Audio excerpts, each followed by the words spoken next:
Hey, okay, you can see the format for this video is a little bit different. Someone was asking me about some things for the right hand, so my face isn't made up, my hair's not done, my nails are a mess, but we're gonna go ahead and do this so I can answer this question because it might be a while before I do like a formal little recording thing. So, what to do with the right hand? For instance, if you've been playing chords, years I spent in vanity and pride, caring not my Lord was crucified. Something, if you've been playing chords, something like that we're using at Calvary. What's the next step to get some melody out and to fill in the right hand?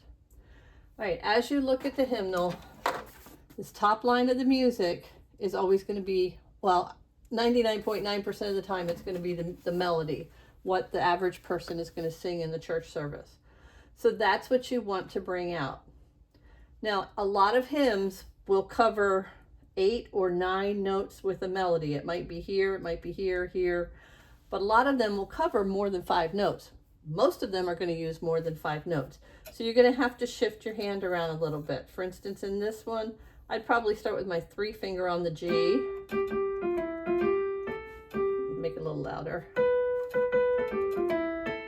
But then as you get to the next part, you may have to move up.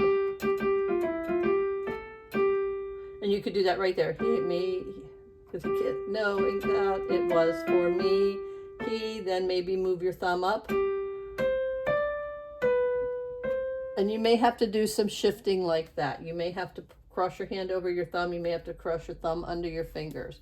We never do this. We never cross fingers over fingers to make it work. So you can do your thumb under your fingers and move up. You can move your fingers over your thumb to go this way. But that's what you want to start out doing. You want to start out bringing that melody out. Now from here, you have a lot of options and it's really up to what you like to do. I tend to fill in 3-note chords, but not on every note and not on even on every beat of the measure. So from here though, what a lot of people like to do is to go to octaves. If your hand can reach from G to G, without having to pull it on the front here to stretch, but if you can reach it up here comfortably, then you may want to start playing octaves next. By octave is 8, 1, 2, 3, 4, 5, 6, 7, 8. It takes you from one letter G to the next letter G. So you may want to start with years I spent in vanity and pride. Bring out the melody with the 2 notes as an octave. And that takes a little getting used to. The more you do it, the more your brain will learn how to hold your hand so that you always hit an octave, no matter where you are on the piano. You do it enough times, your brain will figure out how to hold that hand there, how spread apart to make that. Now beyond that, you want to start filling in some of the notes of the chord underneath. I like to do it underneath the melody because I feel it's important for the accompanist to bring the melody out. I don't like to put it in the middle of a chord when I'm playing the accompaniment, especially for congregational. So what do we mean by fill in the chord? All right, we've talked about chords in a lot of our other videos, but I'm just going to take the time to do a real quick review here. We're in the key of C. That means there's no sharps, no flats. The notes that are in the C major scale are the ones we expect to find in the song. The chords that come out of the C major scale, especially off the first note, is our C. Off the 4th note is our F, and off the 5th note is our G. Those are the chords we would expect to find as the primary chords in a song that's written in the key of C. So in At Calvary, those are the chords we expect to find for most of the song. So they are 3-note chords. Now, one really good exercise is to practice the 3-note chords and invert them. So C, E, G, then we're going to keep this, but we're going to move the C up and play 1, 2, 5, E, G, C. Then we're going to keep these 2 notes, move the E up, 1 finger 1, 3, 5, G, C, E, and then up to C, E, G. It's really good exercise to practice these inversions and back down. You also can practice them 1 note at a time. Okay.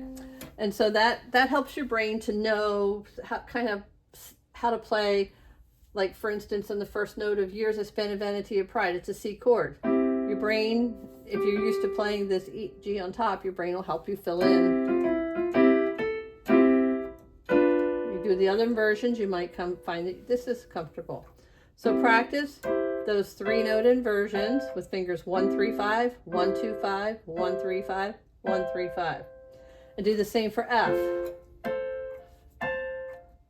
So we're taking F, A, C, F, C, F, A, F, A, C, and then do the same for G. Don't worry about the extra note in G, just do plain old G. We're not worried about the G7, so do G, B, D, B, D, G, D, G, B, and G, B, D, and come back down also.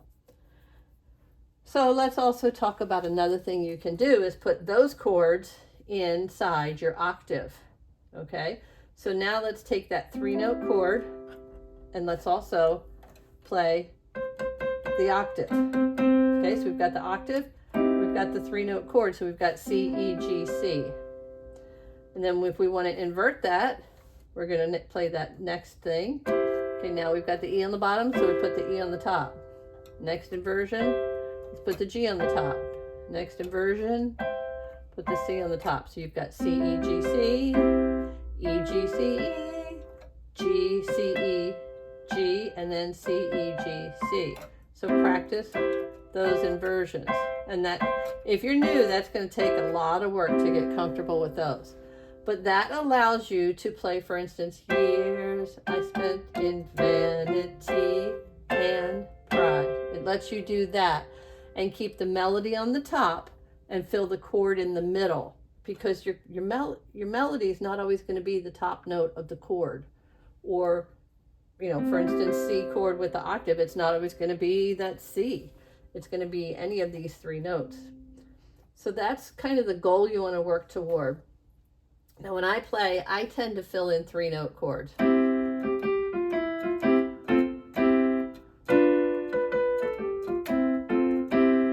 And if you noticed, I did not do it on every beat of the song.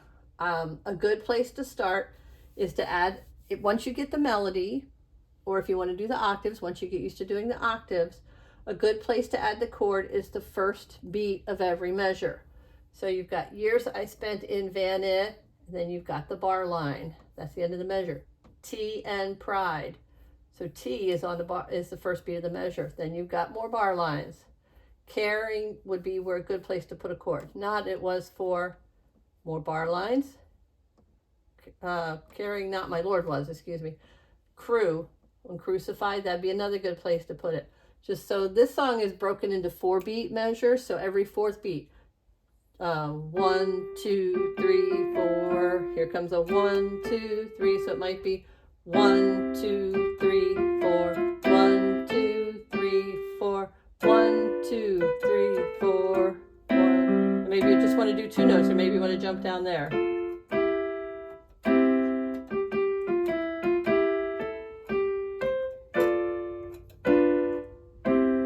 Okay. If you're just adding 1 or 2 notes, sometimes like that, fingering does get a little bit tricky. You may find that you don't have enough fingers to put the full 3 beats in, full 3-note chord in. You may only have enough fingers to do the 2, but that's kind of what you want to lead toward. I hope that made a lot of sense. That was a whole lot of information in a little bit of time. So quick review. Start by playing the top note in the music. If you need help with knowing what that is, go look for the Introduction to Playing the Piano course. I go through all of that and I teach you how to read those notes on the staff. So go look for that, and that will help you with note reading. So again, you want to play the melody, or perhaps you want to play the octaves. Now here's a little more of an advanced thing. If you're playing a song like, for instance, Just Over in the Glory Land, well, let's see, I think that's old enough to use, yeah. It uses a lot of the black keys. If your hand's big enough, it's a good idea to play the black octaves with your 1 and your 4. Let's see, I have a home pretty, and then the white keys with your 1, 5. That's a little more of an advanced thing. A lot of people that play hymns don't worry about that 4 on the black keys. They just, because they're filling in chords. So they're going to want to use their 5 so they can use their 4 on the chord there. So it's up to you. If you just want to use your 5 on everything, you can do that. It just takes practice to be able to move around like that. And if you're doing that in your left hand, I would do basic chords until you get used to it.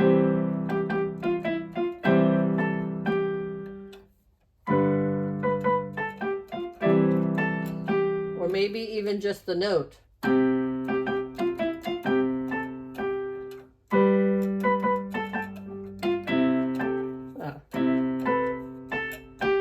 You can tell I don't play just octaves very often.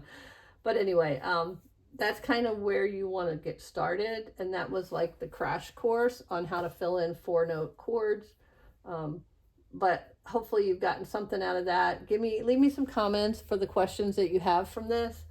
And we'll see what we can do to break it down a little bit more in another video. All right, this is Sandy at Play for Ministry. We'll be talking to you later. Bye-bye.